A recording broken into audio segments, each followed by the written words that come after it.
Bonjour, pour cette 27e capsule vidéo, je vais vous parler un petit peu de la pensée probabiliste, puis des idées de situation pour la mobiliser. Donc, c'est un peu en lien avec la capsule précédente qui était pour la pensée statistique. Ben là, on va faire un peu la même chose, mais pour la pensée probabiliste.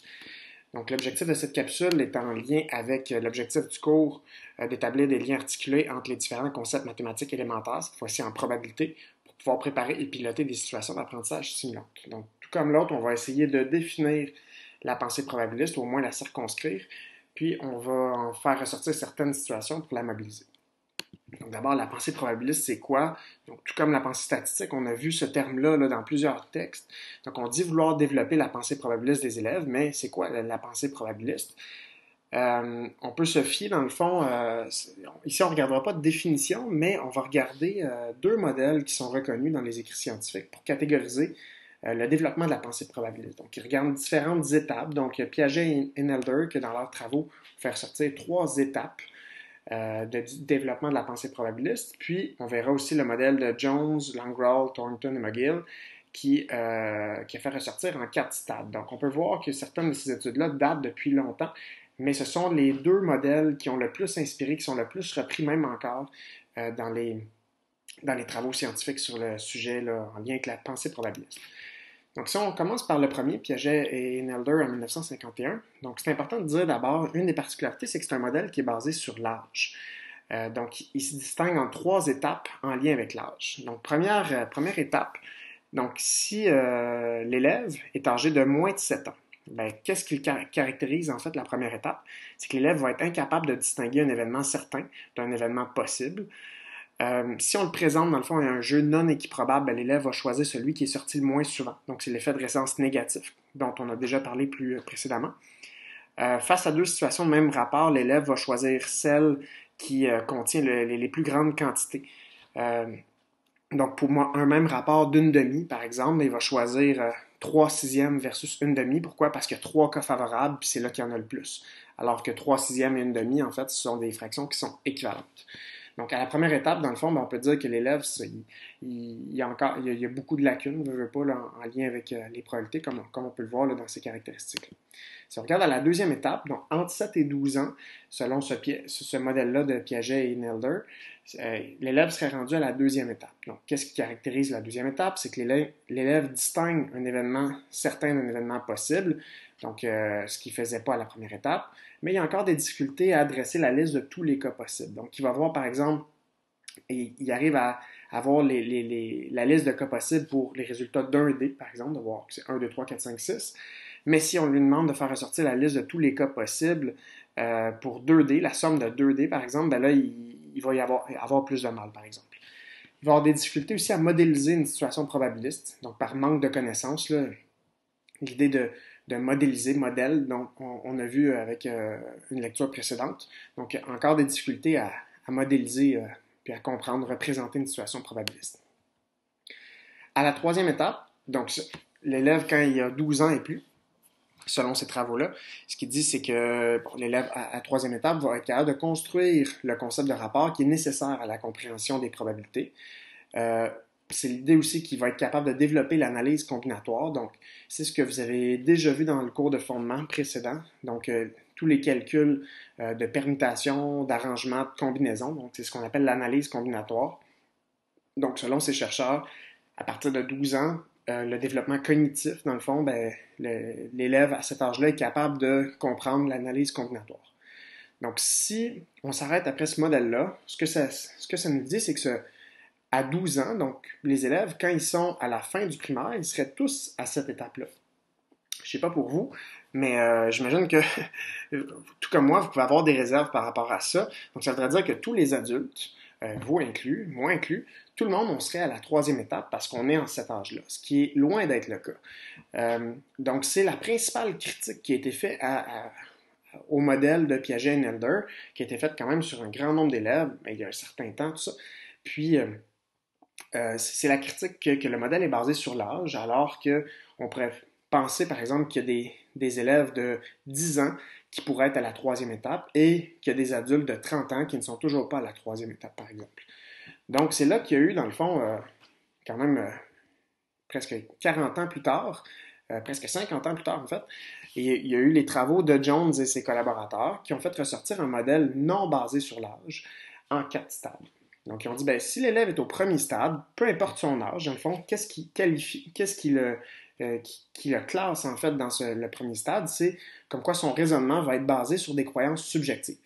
Donc, par exemple, de dire, dans une urne, il y a différentes billes, dont la couleur bleue, mais il y aurait très peu de billes bleues, par exemple, mais il va dire, oui, la probabilité que c'est la bille bleue qui va sortir le plus souvent. Pourquoi? Parce que c'est ma couleur préférée. Même si cette bille, peut-être, il y a très peu de billes bleues sur l'ensemble des billes. Donc, ça peut être sur des croyances subjectives. On reviendra avec cette idée de conception, là, dont on a déjà parlé à quelques reprises depuis le début de la session. Au deuxième stade, l'élève va être capable de déterminer l'univers des possibles dans une expérience qui a une seule étape. Donc, comme je disais tout à l'heure, pour le lancer d'un dé, par exemple, l'élève va être capable de voir l'univers des possibles, donc les 6 possibilités, 1, 2, 3, 4, 5, 6 pour un dé. Puis, il va développer certaines stratégies pour une expérience à 2 étapes. Donc, par exemple, il va être capable de voir qu'il y a des sommes, on peut obtenir des sommes de 2 à 12, donc il peut aller voir, mais pour déterminer une probabilité, l'élève va être incapable de tenir compte de plusieurs facteurs. Donc, par exemple, de tenir compte de l'ordre. Donc, de voir, par exemple, pour obtenir une somme de 5, je peux l'avoir en faisant 2 et 3, puis 3 et 2. Donc, c'est 2 possibilités différentes. Donc, il faut tenir compte de l'ordre. Donc, il pourrait être capable de voir que les sommes sont de 2 à 12, mais pas tenir compte des 36 possibilités si on tient compte vraiment de l'ordre des 2D, comme on en a déjà parlé plusieurs fois. Au troisième stade, l'élève va déterminer des probabilités à partir d'un raisonnement basé sur des jugements quantitatifs. Donc, c'est pas juste qualitatif. Donc, il est capable de faire ressortir, OK, il y a tant de cas favorables sur tant de cas possibles. Il va parvenir aussi à comprendre la probabilité conditionnelle. Donc, la probabilité conditionnelle, c'est quelque chose qui s'apprend, qui est en lien avec quelque chose. C'est en lien avec des événements dépendants. Donc, quelque chose qui s'est déjà réalisé dans le passé, qui va avoir une influence sur ce qui va se passer dans l'avenir. Donc, par exemple, si je tire dans une urne il y a des billes et j'ai déjà pigé une bille rouge, quelle est la probabilité d'avoir une autre bille rouge par la suite? Ben ça, c'est une probabilité conditionnelle. Pourquoi? Parce que c'est sachant que j'ai déjà pigé une bille rouge quelle est la probabilité d'en avoir une autre. Donc, il faut considérer à ce moment-là qu'il y a une bille rouge de moins dans celle qui reste et il y a aussi une bille de moins au total. Donc, ça affecte à la fois le numérateur et le dénominateur. Donc ça, l'élève de troisième stade est capable de comprendre ça. Puis, mais il y a encore de la difficulté avec le concept de fraction. Puis son explication est souvent qualitative. Donc, il est capable de déterminer des probabilités avec des jugements quantitatifs, mais son explication, il pourrait se rendre compte, par exemple, que il arrive avec une fraction de 4 sixièmes comme probabilité, mais au lieu de son explication soit quantitative, basée sur le 4 sixièmes, il va dire, ben oui, ça va arriver plus souvent parce qu'il gagne plus souvent, mais sans reprendre le 4 sixièmes, par exemple. Donc, ça serait au troisième stade. Puis, au quatrième stade, ce serait le quatrième et dernier stade. Donc, on va dire que selon ces chercheurs-là, l'élève dispose des stratégies pour trouver l'univers des possibles d'une expérience. Il a atteint le raisonnement quantitatif, comprend encore une fois les probabilités conditionnelles, puis comprend suffisamment les concepts de fraction et de rapport, alors que le concept de rapport, c'est un concept qui est primordial dans le fond, parce que la probabilité, dans le fond, c'est le rapport entre le nombre de cas favorables et le nombre de cas possibles. Donc, on a vu 2 modèles, en fait. Le premier qui était basé sur l'âge. On a vu que c'est une critique importante, en fait, que c'est pas nécessairement l'âge qui devrait classer un élève selon ce qu'il peut faire ou pas là, en lien avec le niveau de sa pensée probabiliste. Puis le deuxième modèle qui pourrait... Donc, il serait possible, en fait, dans une classe de 4e année du primaire, d'avoir des élèves au 2e stade, d'avoir des élèves aussi au 3e stade, puis certains autres peut-être même juste au 1er stade encore à ce moment-là. Au 4e stade, ce serait quand même étonnant jusqu'au primaire.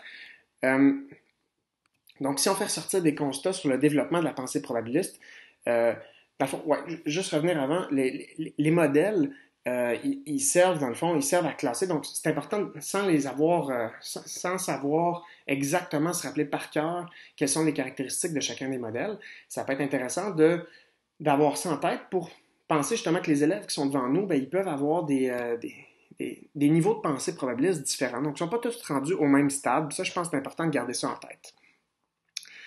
Maintenant, des constats sur le développement de la pensée probabiliste, ben, comme je l'ai dit, le concept de rapport qui est au centre des probabilités, donc c'est un concept qui est primordial.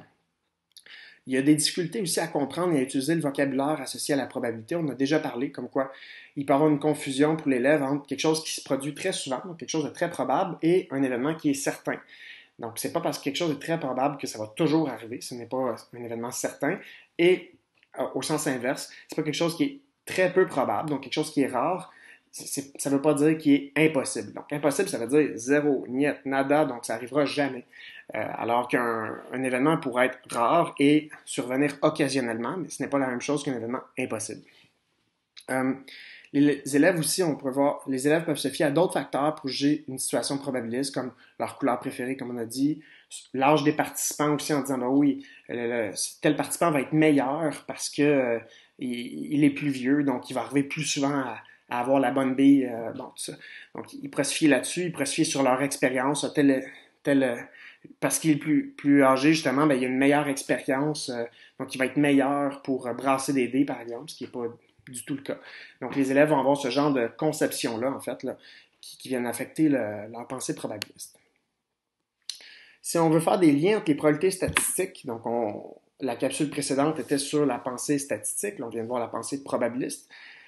Je pense que ça peut être intéressant de reconnaître, là, il peut y avoir des biais lors d'expériences aléatoires.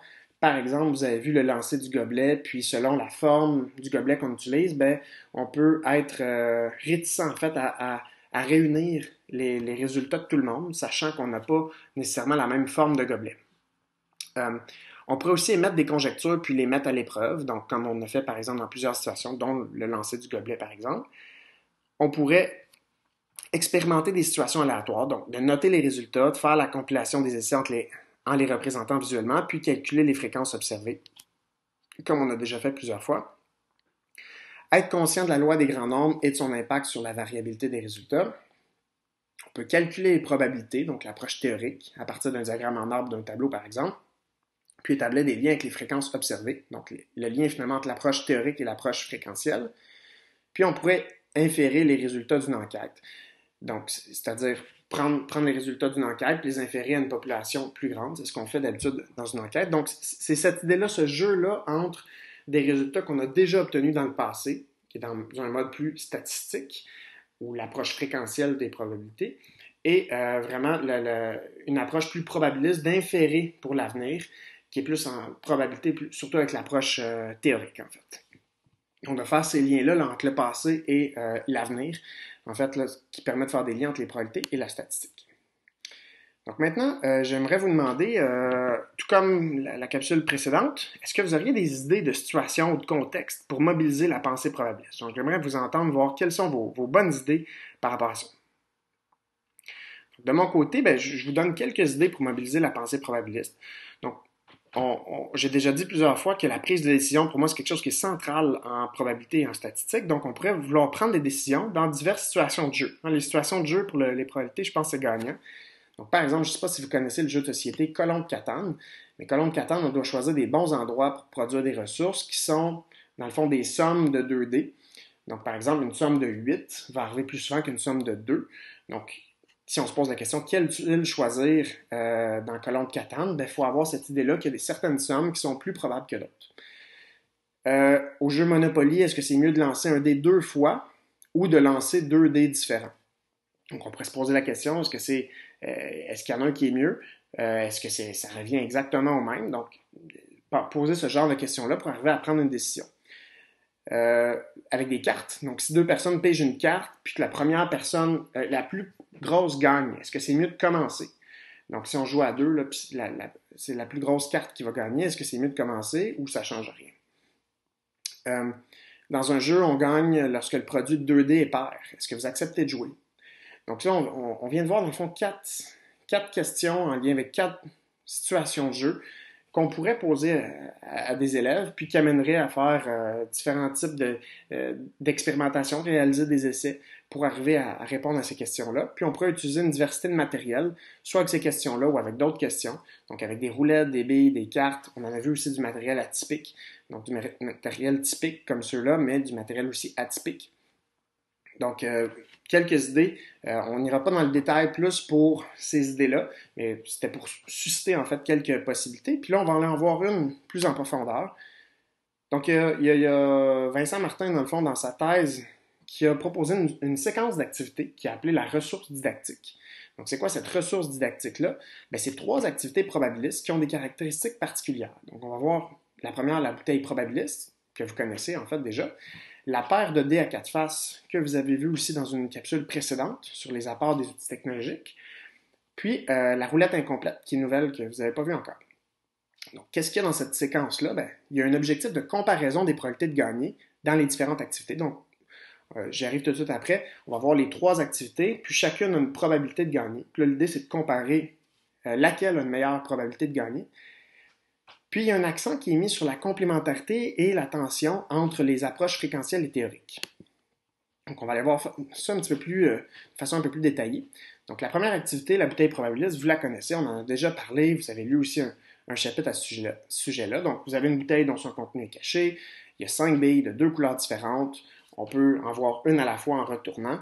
Donc, pour gagner, il faut tirer une bille noire. Puis là, normalement, pour le faire, il faudrait que vous ayez les bouteilles avec vous.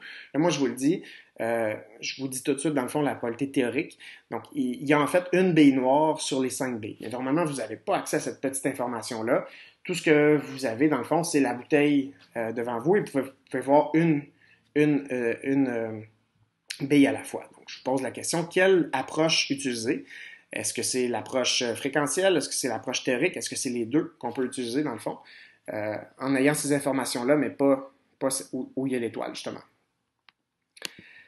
Donc, c'était l'approche fréquentielle, en fait, qu'on peut utiliser ici. Donc, on n'a pas accès à l'approche théorique, normalement, sauf si on triche et on regarde ce qu'il y a vraiment dans la bouteille, ou sauf si on a déjà cette information-là, justement, qu'il y a une bille noire sur les 5 billes. Normalement, tout ce qu'on peut faire, c'est réaliser des essais, comme on en a déjà parlé dans une capsule précédente.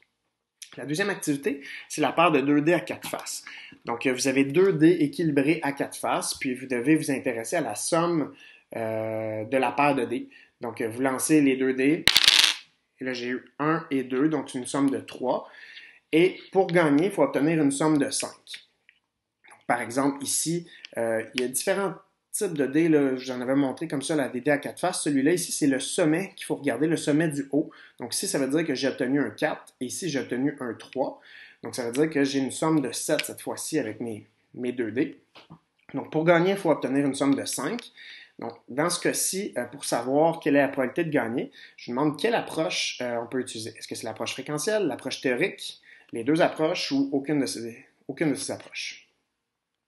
Donc, c'était ici les deux approches. Donc, c'était possible à la fois d'y aller avec une approche fréquentielle, de réaliser des essais, lancer les 2 dés plusieurs fois, noter les sommes, puis voir s'il y a des sommes qui arrivent plus souvent que d'autres. Et on peut faire une approche théorique, donc de voir qu'il y a en fait 4 résultats possibles sur mon dé bleu, 4 résultats possibles sur mon dé vert. Donc, j'ai en tout 4 fois 4, 16 résultats possibles. Et je peux voir qu'une somme de 5, je peux l'obtenir en ayant 1 et 3, 2, 1 et 4 pour une somme de 5, 2 et 3, 3 et 2, puis 4 et 1. Donc, il y a 4 cas favorables qui nous donnent une somme de 5 sur 16 cas possibles. Ça, c'est l'approche théorique. Donc, on peut le faire à la fois l'approche fréquentielle et l'approche théorique. Puis, il y a l'activité 3, qui est la roulette incomplète. Donc, celle-là, vous ne l'aviez jamais vue. Donc, où il y a une roulette incomplète, c'est-à-dire une roulette qui ne tourne pas, puis il n'y a pas d'aiguille pour pointer le résultat. Donc, on a ici la roulette incomplète. Puis, pour gagner, on nous indique qu'il faudrait obtenir une des sections rouges si un moyen permettait de pointer un résultat. Donc, c'est comme si on pouvait faire tourner la roulette. Et quelle serait la probabilité de gagner, quelle serait la probabilité d'obtenir rouge, dans le fond, si on pouvait vraiment faire tourner la roulette? Donc, dans ce cas-là, je me demande encore une fois, quelle approche utiliser? Est-ce que c'est l'approche théorique? Est-ce que c'est l'approche fréquentielle? Est-ce que c'est les deux? Ou est-ce que c'est aucune des deux? Dans ce cas-là, c'était l'approche théorique. Dans son expérimentation, par contre, Vincent Martin a observé qu'il y a certains enseignants, en fait, qui, dans leur classe, ce qu'ils ont fait, c'est qu'ils ont donné ça aux élèves, puis ils ont ajouté une aiguille pour forcer à faire des essais, comme ajouter une petite aiguille au milieu, en fait, pas une aiguille, mais un trombone, par exemple, qui faisait un peu comme l'équivalent d'une aiguille là, pour pointer le résultat. Mais normalement, si on a seulement ce matériel-là, tout ce qu'on peut faire, c'est regarder, quelle est la probabilité d'avoir le secteur, un des 3 secteurs rouges sur au complet, dans le fond, tout mon cercle. Et là, c'est l'idée d'y aller soit avec les fractions ou d'y aller avec les degrés. Donc ici, j'ai 90 degrés. Ici, j'ai... en fait, ça serait... ici, si ça c'est 90, ça c'est un tiers de 90. Donc si j'ai 30 degrés, ici 60 degrés. Et, pardon. Et si j'ai ici, si ça c'est 30 degrés, ça veut dire que ça va être 15 degrés en fait. Donc je pourrais y aller avec les fractions ou y aller en degrés comme ça. Donc c'est 90 degrés, 15 degrés et 15 degrés. Donc 90 plus 30, ce qui donne 120 degrés. Sur en tout un cercle, c'est 360 degrés. Donc je peux y aller comme ça ou j'aurais pu y aller comme je disais là, avec ça c'est un quart. Bon. Et ça serait un douzième et un douzième. Puis là, voir ensemble qu'un quart et un douzième, ça donne un tiers. Donc, voilà pour la troisième activité. Donc, l'approche à utiliser dans ce cas-là, ça aurait été une approche théorique. Donc, en comparant maintenant, ben, on peut faire ressortir la complémentarité et la tension entre les approches fréquentielles et théoriques. Donc, on avait la première situation de la bouteille qui forçait à y aller de façon fréquentielle, donc à réaliser des essais. La deuxième qui permettait à la fois d'y aller d'approche fréquentielle ou approche théorique. Puis la troisième qui forçait normalement, à moins de s'ajouter un trombone au milieu puis de faire des essais, normalement, c'était une approche théorique. Donc les trois forçaient ou en tout cas ou permettaient une ou deux des approches. Puis on peut se poser quand même la question ici, et l'approche subjective, elle, là-dedans. Donc si moi je vous encourage, si j'avais à la refaire, j'ajouterais l'approche subjective qui peut être ajoutée en fait à chacune des trois activités où on peut poser dès le début quelle est votre prédiction, en fait, quelle est votre conjecture pour cette situation-là, puis de revenir à cette conjecture-là à quelques reprises.